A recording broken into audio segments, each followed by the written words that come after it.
Ya, Assalamualaikum warahmatullahi wabarakatuh. Nama saya Muhammad Alfian Widianto. Saya Muhammad Syed Fadil. Saya ingin mempresentasikan tentang analisis software untuk sekolah di rumah atau school at home. Dampak pandemi COVID-19 terhadap proses pembelajaran online di sekolah dasar. Latar belakang masalah pandemi COVID-19 adalah krisis kesehatan yang pertama dan terutama di dunia. Banyak negara memutuskan untuk menutup sekolah, perguruan tinggi, dan universitas. Perserikatan Bangsa-Bangsa atau PBB menjadi gusar dengan adanya fakta tersebut. Organisasi internasional yang bermarkas di New York, Amerika Serikat itu menangkap bahwa pendidikan menjadi salah satu sektor yang begitu terdampak oleh virus corona. Parahnya lagi, hal itu terjadi dalam tempo yang cepat dan skala yang luas. Berdasarkan laporan ABC News 17 Maret 2020, penutupan sekolah terjadi di lebih dari puluhan negara karena wabah COVID-19.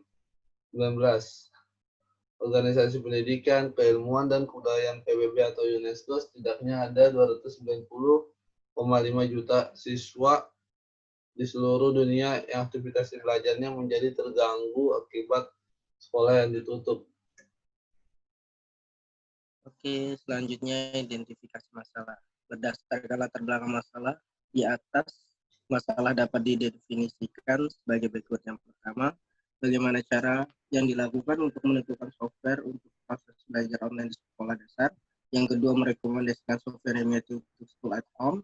Yang ketiga, kriteria yang diterapkan dalam menentukan software yang paling diminati masyarakat. Selanjutnya, tujuan penelitian. Berdasarkan identifikasi masalah yang telah dijabarkan di atas, maka penulis memiliki tujuan sebagai salah satu syarat yang telah ditentukan dalam mencapai kelulusan program strata 1, S1, program studi sistem informasi, STIMIK Nusa Mandiri. Pengertian keputusan. Keputusan adalah hasil pemecah masalah yang dihadapi dengan tegas. Suatu keputusan merupakan jawaban yang paling terhadap suatu pernyataan. Keputusan harus dapat menjawab pernyataan tentang apa yang dibicarakan dalam hubungan tentang perencanaan. Pengertian pengambilan keputusan. Pengambilan keputusan di dalam suatu organisasi merupakan hasil suatu proses komunikasi dan partisipasi yang terus-menerus dari keseluruhan organisasi. Hasilnya, keputusan tersebut dapat merupakan pernyataan yang disetujui alternatif atau antar prosedur untuk mencapai tujuan tertentu.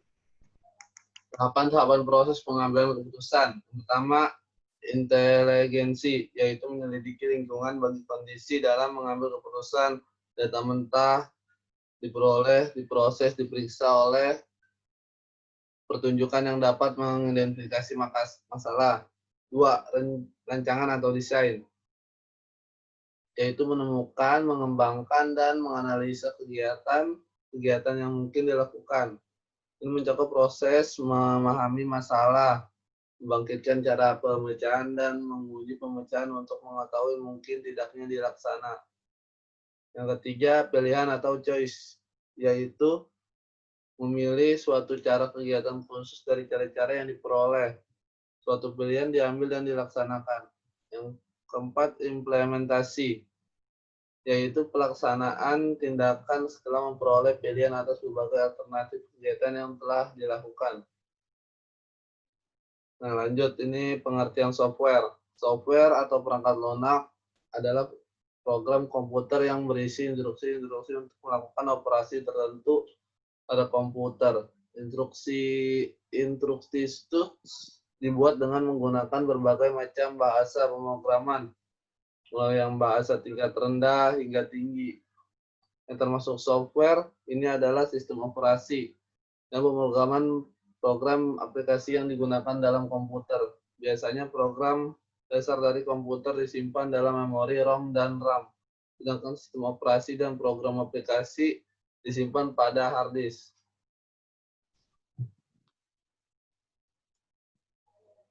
Dan di sini beberapa software yang digunakan untuk kita dan kepanjangannya School at Home.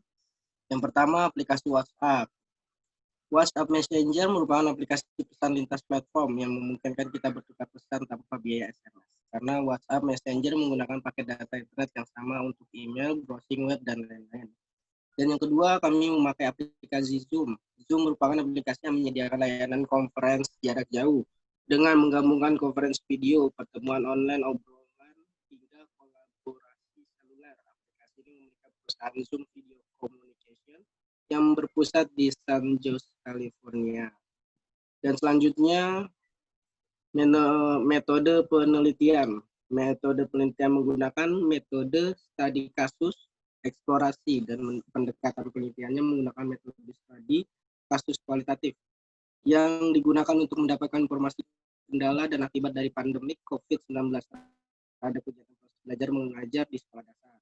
Ukuran sampel didasarkan pada pencapaian, kedalaman, dan kekayaan deskripsi, bukan ukuran sampel.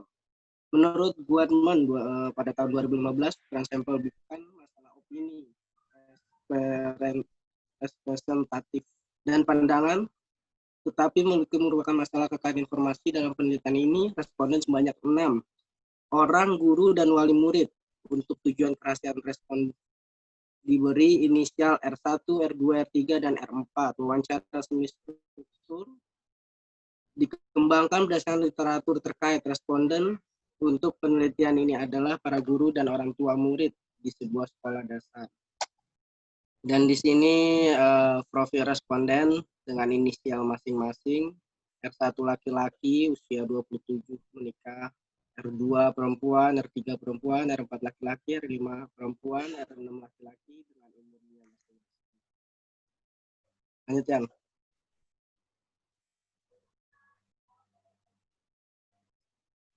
Metode pengumpulan dengan primer wawancara semi struktur data sekunder dikumpulkan dari data yang dipublikasikan, artikel jurnal, dan buku. Penelitian ini terbatas pada ukuran 6 responden yang tinggal di Kota Banten. Penelitian adalah studi kasus, eksplorasi, dan sampel dipilih menggunakan metode purposive sampling. Dalam penelitian kualitatif, teknik purposive sampling adalah metode yang digunakan untuk mencapai tujuan penelitian tertentu. Tidak ada batasan jumlah responden untuk membuat sampel purposive, asalkan informasi yang diinginkan dapat diperoleh dan dihasilkan. Untuk melakukan penelitian studi kasus, memberikan pengamatan, dan beberapa rekomendasi ukuran sampel yang beriksa tidak lebih dari 4 hingga 5 kasus dalam studi kasus. Para responden diwawancarai hingga saturasi data tercapai dan tidak lagi informasi baru dapat diperoleh. Semua responden menyediakan lembar informasi sebelum wawancara. Untuk tempat wawancara dilakukan di lokasi yang nyaman bagi responden. Semua wawancara dengan izin dan persetujuan yang ditandatangani. Direkam secara audio dan kemudian ditranskrip secara verbal. Analisis dan interpretasi data adalah bagian paling kritis dari penelitian kualitatif. Pedoman analisis data digunakan ini dianggap yang paling tepat untuk setiap penelitian yang berupaya mengeksplorasi beberapa implementasi. Dalam analisis tematik, semua kemungkinan implementasi adalah mungkin. Alasan untuk memilih analisis tematik adalah bahwa pendekatan tematik yang ketat dapat menghasilkan analisis mendalam yang menjawab pernyataan penelitian tertentu. Setelah analisis yang ketat, penelitian menggambarkan temuan sesuai 4 tema utama. Ya, ini tahapan penelitiannya. Dari identifikasi masalah, studi pustaka, terus ada teori, jurnal, penentuan sampel dan populasi, terus ada kuesioner, pengumpulan data, analisis data, hasil dan pembahasan, kesimpulan dan saran. Hasil penelitian Di sini yang pertama tujuan dari penelitian ini adalah untuk mendapatkan informasi mengenai dampak dari pandemi COVID-19 terhadap kegiatan belajar mengajar di sekolah dasar. Semua tanggapan peserta adalah kutipan asli dan mereka telah dikutip sebagai dinyatakan oleh para responden. Seorang dari responden R6 memberikan pernyataan tanpa sarana dan prasarana memadai di rumah responden ini. Yang lain memberikan pernyataan sebagai berikut. Yang pertama, para murid dipaksa belajar jarak jauh. Murid belum ada budaya belajar jarak jauh karena selama ini sistem belajar dilaksanakan adalah melalui tatap muka. Dia juga menambahkan pernyataan bahwa guru tidak semua mahir menggunakan teknologi internet atau media sosial sebagai sarana pembelajaran. Beberapa responden memberikan pernyataan belum ada sistem baku yang menjadi pegangan dalam pembelajaran jarak jauh. Mirip dengan ini, responden lain memberikan pernyataan sebagai berikut. Belum ada sistem yang baku dalam mengawasi pelajar, siswa, dan guru dalam menjalankan proses belajar melalui jarak jauh. Responden lainnya menambahkan biaya pembelian kuota internet bertambah. Seorang responden menyatakan bahwa saya sebagai orang tua harus meluangkan lebih ekstra waktu kepada anak-anak mendampingi belajar online. Perlu biaya tambahan pembelian pulsa kuota internet. Saya pikir anak-anak kehilangan jiwa sosial jika sekolah mereka biasa bermain berinteraksi dengan teman-temannya, tapi kali ini mereka tidak bisa. Responden selanjutnya pernyataan sebagai berikut, sekolah diliburkan terlalu lama, membuat sekolah diliburkan terlalu lama dan membuat anak-anak jenuh. Mirip dengan ini, responden lain memberikan pernyataan sebagai berikut, anak-anak mulai jenuh di rumah dan ingin segera sekolah bermain dengan teman-temannya. Dan selanjutnya anak-anak mulai jenuh juga di rumah dan ingin bermain bersama temannya. Beberapa responden lainnya memberikan pernyataan sebagai berikut. Orang tua ikut jadi sebagai pendampingi anaknya. Orang tua ikut jadi sebagai guru mendampingi anaknya.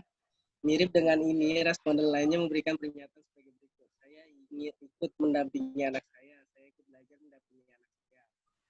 Beberapa responden memberikan pernyataan pengeluaran guru bertambah untuk pembelian kuota. Dan pengeluaran guru bertambah untuk membeli kuota, guru lebih banyak lagi membeli kuota internet. Beberapa responden memberikan pernyataan, guru merasa jenuh berada di rumah terus ingin segera kembali ke sekolah untuk berinteraksi dengan murid-muridnya. Guru merasa jenuh dan responden berikutnya memberikan pernyataan sebagai berikut, kejenuhan guru di rumah mulai terasa. Lanjut ya. Pembahasan berikut ini beberapa dampak yang dialami dalam kegiatan belajar mengajar sekolah di rumah atau school at home. 1. Dampak terhadap murid.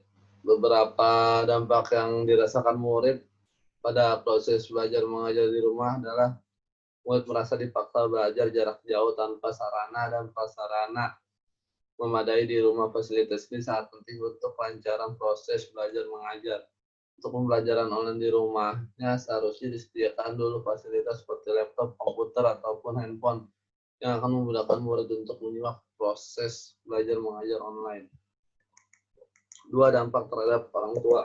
Kendala yang dihadapi orang tua adalah adanya penambahan biaya pembelian kuota internet bertambah.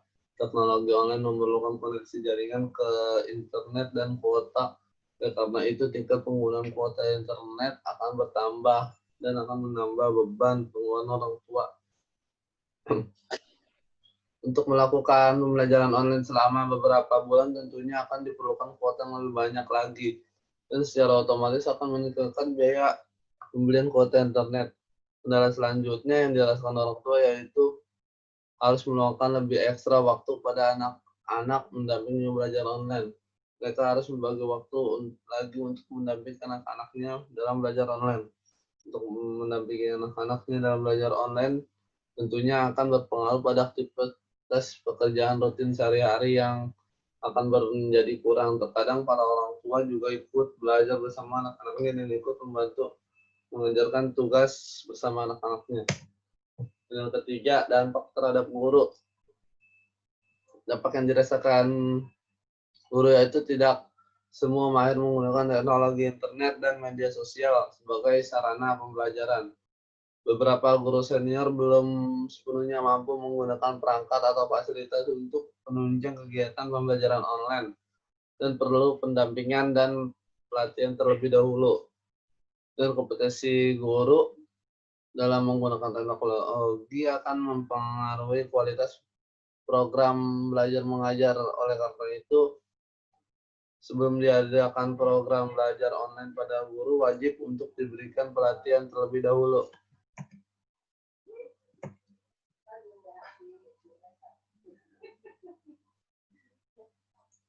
Ya, dia tutup. Ya udah cukup sekian dari kami, Bu. Mohon maaf jika ada kesalahan kata. Wassalamualaikum